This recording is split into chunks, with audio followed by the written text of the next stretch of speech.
Hello and welcome to EduMate.tv. I'm Chetan Shah. We learn to live and live to learn in what has turned out to be a historic, unprecedented situation. With history being written across the geography of Mother Earth, and a minor virus has created a major catastrophe across the world, across the education world, making us rethink, reboot, re-strategize, reset before we rebuild the new education world, the new normal.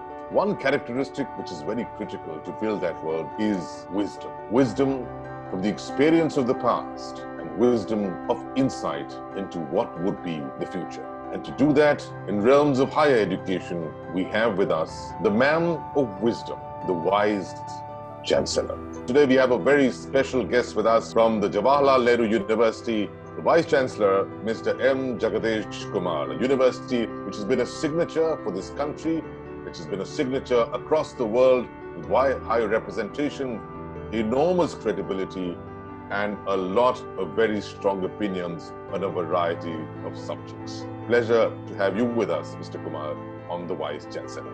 Sir, first things, these are challenging times. Talk us through the specific challenges for JNU. You see, you need to look at the context. If you study the All India Survey on Higher Education, there are nearly 993 universities in the country, and among them, JNU has been rated as the second best university, next only to Indian Institute of Science. And in the higher educational institutes, we have close to about 37.4 crore students enrolled, whereas JNU has only about 8,000 of these 37.4 crore students. But in spite of that, JNU stands tall among these institutes with the highest NAAC grade of A++. So obviously JNU must be doing something different from the other universities. So that is why I said the context in which we are functioning is very, very important. The first and foremost is that we train our students to critically think and question. We train them not to accept what the teachers say. You need to question. That is the first step of learning. And JNU is also a university where we encourage interdisciplinary study. For example, a School of Engineering student can take a course in School of International Studies. So we provide an ecosystem where the students have the ability to synthesize knowledge from across the discipline, to use this knowledge in practical situations. And this is very well demonstrated by our own alumni who are doing exceedingly well in their domain areas. For example, if you look at Dr. Nivedita Gupta, who is leading the entire testing and treatment protocols for COVID-19 in the country. So a university, why it has become so important in public life is demonstrated by what is done within the university and how you enable the students to demonstrate and apply this knowledge in practical life. So in that context, I think JNU stands out as a different and unique university in the country. Absolutely, and how remarkable. And I'm so glad that you were able to bring out a very important part, because most people think that JNU is all about legacy. In fact, that perhaps is a misnomer, because JNU has an incredible, enormous legacy. But what's important is what you mentioned, is that it's got practices which substantiate that legacy and take it forward. And that's perhaps the need of the hour, is all-inclusive, holistic, progressive education. And I'm so glad that you mentioned three critical areas. The first, of course, is critical to journalists like us, is the need to question, not just accept things that are given to you, but constantly question. And don't just question for the sake of argument, question for the sake of learning. I think that's very different. Otherwise, you become just somebody who wants to rebut a person, And the motive of questioning is also very critical. And ensure that the person who's giving you the answer is also learning alongside that. That's what makes a great symbiosis. Wouldn't you agree, sir? Absolutely, absolutely. But having said that, it is also important to make sure that the university doesn't remain static. It has to be a dynamic entity. In other words, it should be able to adopt the changes that are happening around. In some of the critical areas, JNU has taken special interest to make sure that our students and teachers are enabled. Just to give you an example, I found that in JNU, the income, the funds that are raised through external funding was abysmally small. But during the last 4 years, we made special efforts and we encouraged our faculty to apply for funding to different agencies. And you will be glad to know that during last 4 years, our external funding has gone up from 30 crores to 180 crores. So that is a significant change. One of the important aspects of JNU is that it is very strong in basic research. But what we have done in the recent past is, can we take this basic research further? Can we do applied research and also convert this applied research into products and take it to the society? What we did 2 years ago was to form a Section 8 company as a special purpose vehicle, and we have established Atal Incubation Center, Jawaharlal Nehru Foundation for Innovation. And in a situation such as we are going through today, COVID-19 pandemic, it is important that as a country, India becomes self-reliant. JNU has taken that first step, and our dream is in next 5 years, we would like to have about 100 startup companies on the campus working in important areas such as clean energy, clean environment, health, food, agriculture, IT, cyber security. The opportunities are limitless. Absolutely. I mean, it's so reassuring to hear all this. It's like manna to ears, actually, Mr. Kumar. And, I think it's also smart politically. Because you've chosen the name of Atalji and Nehruji together, so you have dispensed with any political disparity. That's very smart. It can come from an IIT only, and and it's also important where I say smart because you talked about culture, you talked about pedigree. So there has also been a slotting. When you think of JNU, Mr. Jagdish Kumar, you think of a socialist organization. That's the first thing that comes to mind. That's the image that's been created, right or wrong, immaterial, but that is the image that comes to mind. And I'm so glad that you took that 1 kilometer walk from IIT Delhi to JNU, because you've taken the organization several miles, several financial miles from that 1 kilometer walk. But was it difficult for you, sir? You see, in any academic institute, be it an IIT or a JNU, once we are used to certain set of practices, bringing a change is definitely going to be a challenge. And this is where the role of leadership comes into picture. If you can convince the stakeholders that it is going to be beneficial to the system, and therefore the individuals who are part of the system will also be benefited through these changes, even though there is resistance initially, I have found to my pleasant surprise that people will come around and accept those changes. When I joined here, you will be surprised to know most of the professors had 30 or 40 PhDs working under them. Sure. But nowhere in the world you will see so many PhD students working under a single professor. But now, after we implemented the new rules, you see that the entire faculty community, they see the positive impact of that. They see how the quality of research will improve. So I want to delve a little deeper into this, and I'll tell you why. Because this is sensational, actually. This entire metamorphosis it's sensational because it was so very much needed. And there are so many government institutions which right now are fledgling, particularly financially. And all of them seem to have this mindset that they need to go to the government to collect money. They can't do it themselves. You've changed this around. You have brought in the importance of commerce in a socialistic environment, right? Which is it's a complete change of a mindset, which the organization perhaps was steeped into for good reason of the past over so many years. So please explain to us how you did it. And I hope that the other VCs from the other government institutions would draw a leaf out of your book. See, if you want to bring any change in a well-established institute, there are two things that we need to focus on. One, you need to identify what are the intrinsic strengths of the institute. For example, our intrinsic strengths are basic research in sciences, natural sciences, and then our strength in social sciences and humanities. Now, any change that you want to bring, if it can revolve around our intrinsic strengths, then I think it will be much easier to bring a change. For example, we have established a dual degree 5 years engineering program. And in the first 4 years, the students study the core engineering. But in 5th year, they will do a master's degree specialized in social sciences or humanities or languages. So now you see there is a new component engineering that is brought in, but then it is clubbed with the existing strengths. So therefore, although there was an initial resistance, the faculty came around and now they are appreciating, because today when we have differences of opinion with other countries, when we had to negotiate trade and diplomatic relations with the other countries, it is also important that we are technologically savvy.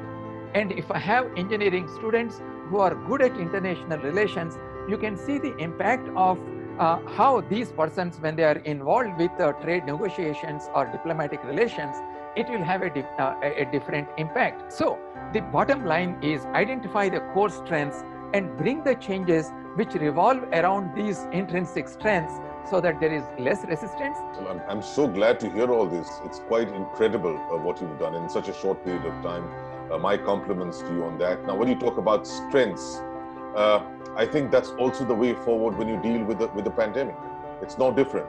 When you're dealing with a crisis or you're dealing with a past problem or a change in mindset, you've got to first look at what your strengths are and then try and tackle the situation. So how have you tackled the COVID challenges? Well, of course, we formed a COVID-19 pandemic task force, and this task force looked at all aspects of information that is coming in. So this task force first made sure that they will identify the relevant, authentic information and inform the campus community. They started following the COVID-19 guidelines in terms of social distancing, in terms of using the masks. But beyond that, we have School of Life Sciences, School of Biotechnology, and Special Center for Molecular Medicine. They have started working on possible solutions to COVID-19, the coronavirus problem. The vaccines. The vaccines and also the drugs.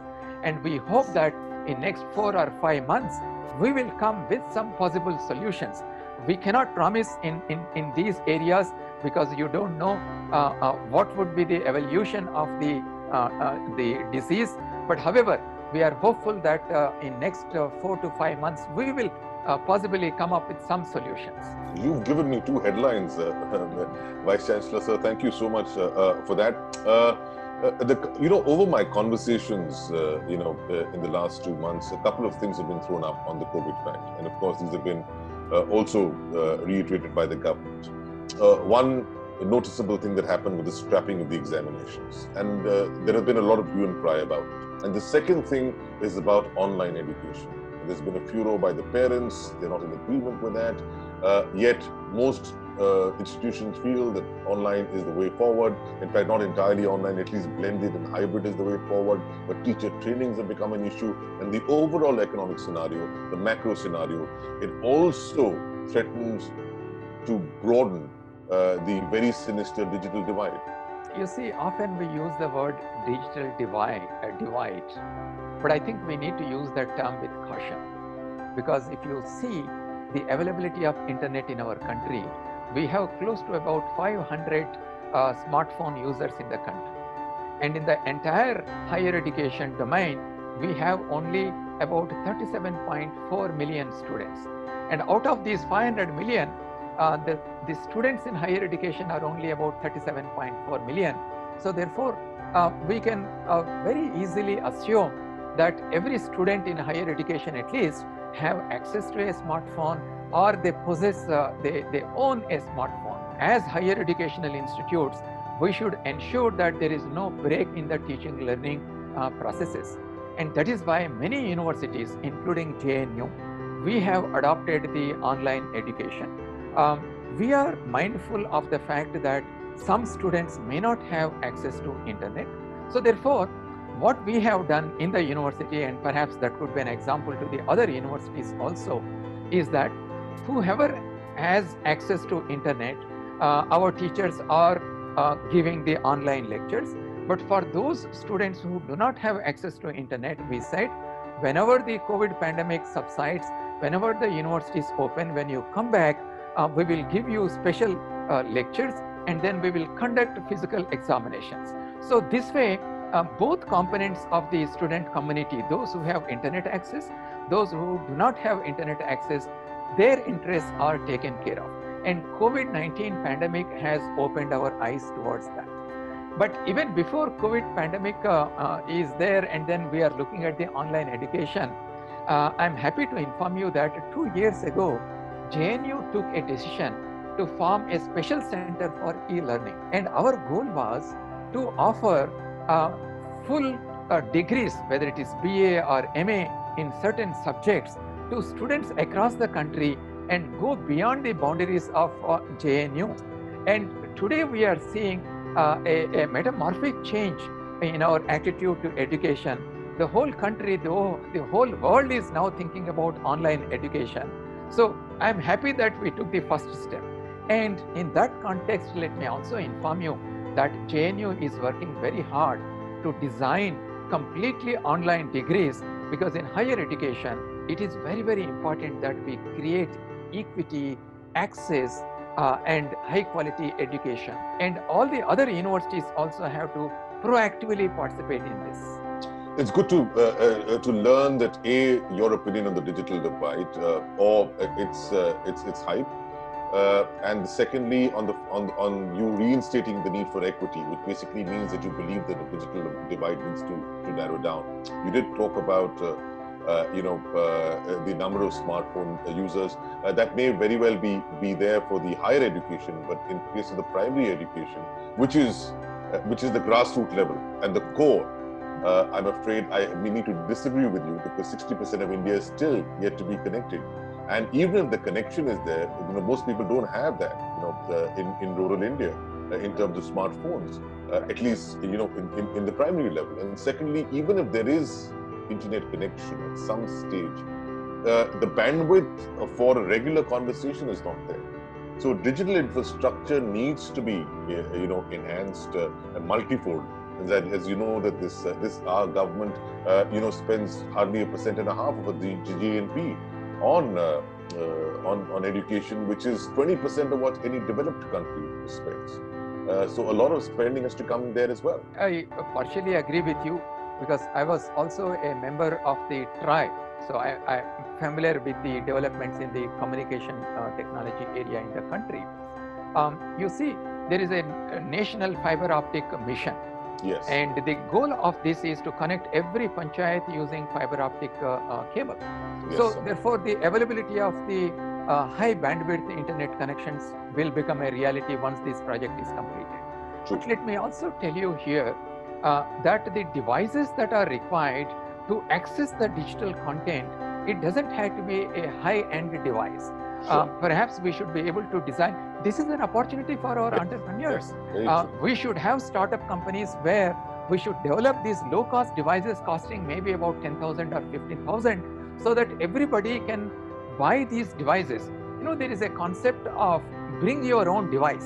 Yes, And yes. once this concept becomes popular, I think accessing digital content will become easier. But if you have noticed the recent reports in the media, MHRD has proposed to the Finance Ministry that they would like to supply laptops and smartphones to nearly 40% of the students in the country. I think that is a great move. You see, through online education, there is one important thing that will happen: democratization of education. Yes. If you look at, unfortunately, I feel bad about it, if you look at our admission policies, because of the limited number of seats, we don't select students, we actually eliminate the students, right? So in the process, even though there are a lot of potential students who can study, who can access these higher educational facilities, because of the lack of seats, we are not able to admit. But if you shift over to online education, and if online degrees are also given the same importance as the offline degrees, you see the kind of change that will come. There is a need to provide global talented people across the world. We have now societies which are aging and they want talented people. India has a great opportunity to democratize our education and to train our youth so that they not only contribute to the economic and social development of our country, but even at the global level, they can immensely contribute.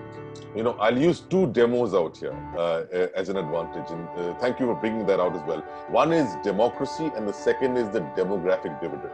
Both of them is where India has a huge advantage, and you mentioned both of them. Thank you for bringing that up. Very, very important. That is also the opportunity for India to showcase itself, because we've been talking about, you know, why do we have such few IITs and IIMs? You know, this is one way to multiply it. Also to ensure that whatever global education people are going overseas for, you will get it here in India itself. And also to take the institutions of India to India's villages. So there is a two-way process. There is a horizontal integration process. There's also a vertical integration process. Take the classroom to the place where the students are instead of forcing the students to come to the classroom. Yes. Right. Yes.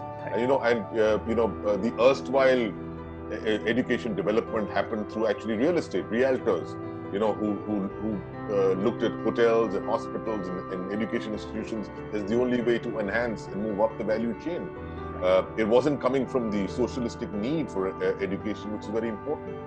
And I think that mismatch, that realignment is also going to happen very soon. And this is a great opportunity for that. So it was great of you to point that out as well.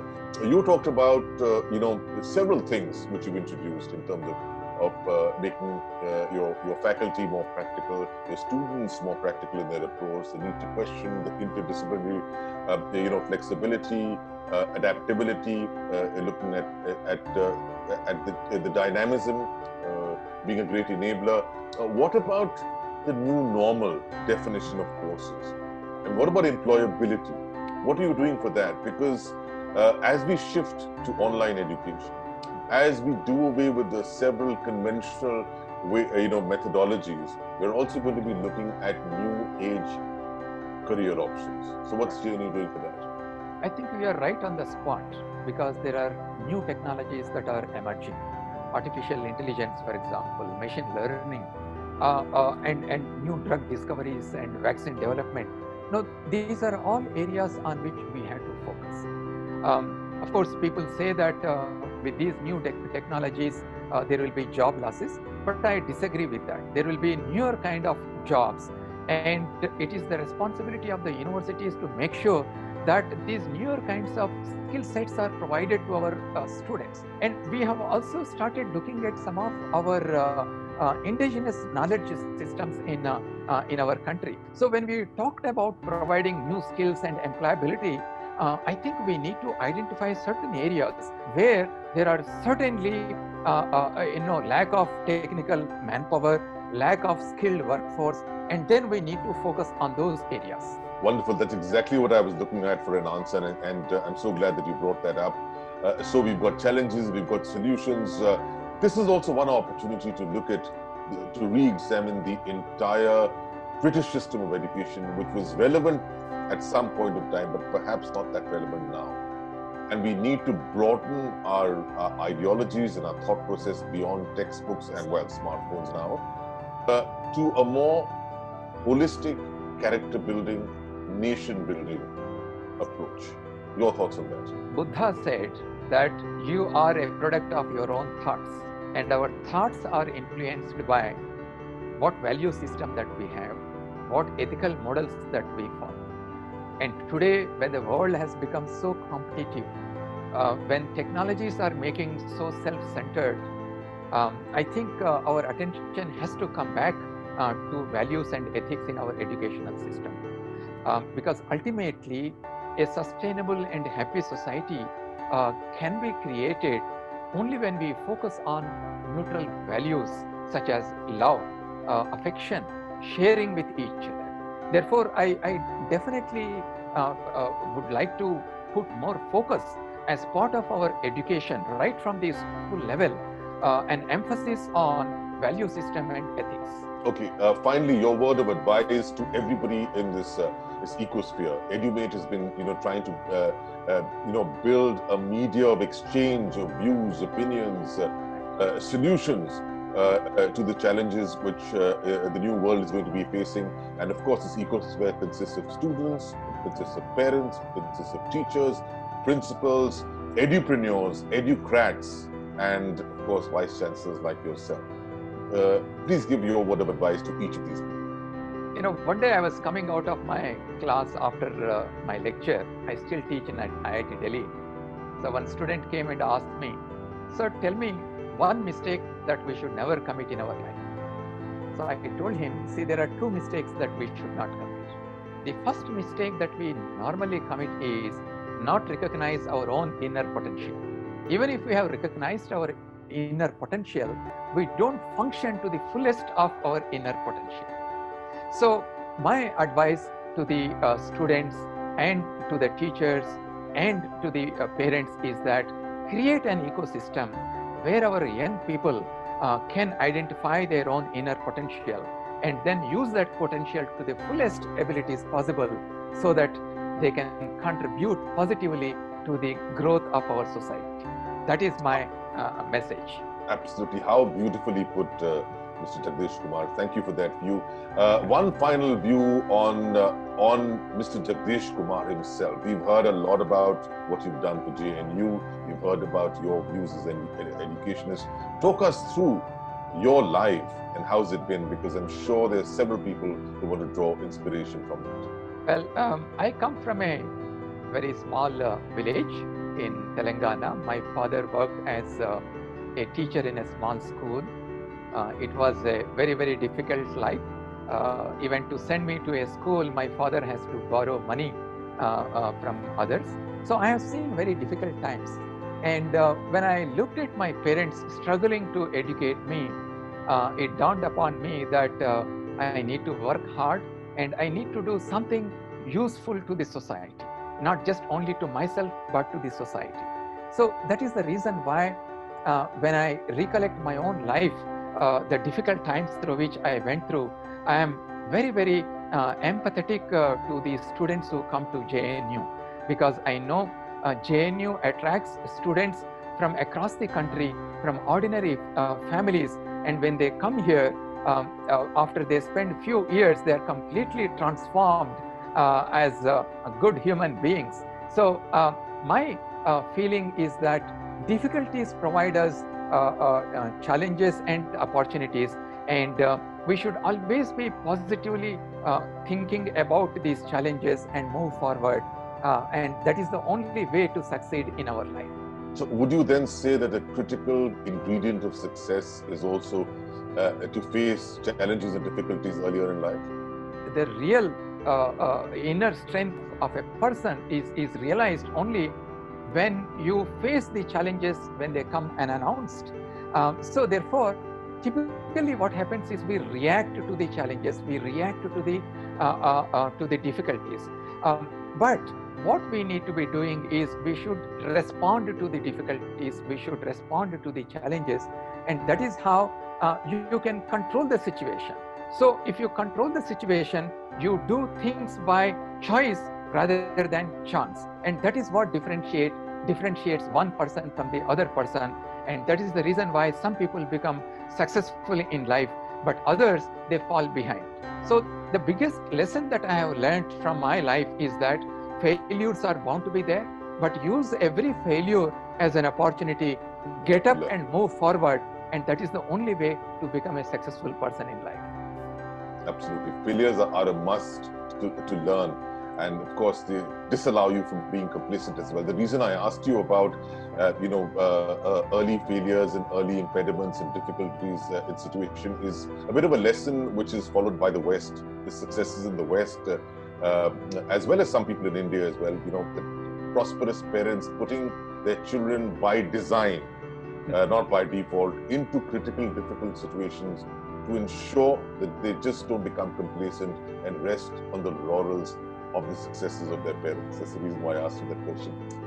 We should stop looking down at failures. Yes. Failures are bound to happen in life, and these failures are stepping stones for us to learn and move forward. That is how, as a society, we should look at failures. In fact, they often say that we need to encourage failures because that's the quickest way of learning. But thank you for bringing that point out as well. See, ultimately, we should not work in silos. There are people doing good work in their domains, and when you bring them together, when they exchange and they talk about their experiences, there is a lot to learn. So therefore, talking to each other, learning from each other's experiences, it will augment our existing strengths. Therefore, I congratulate and compliment for starting this kind of initiative.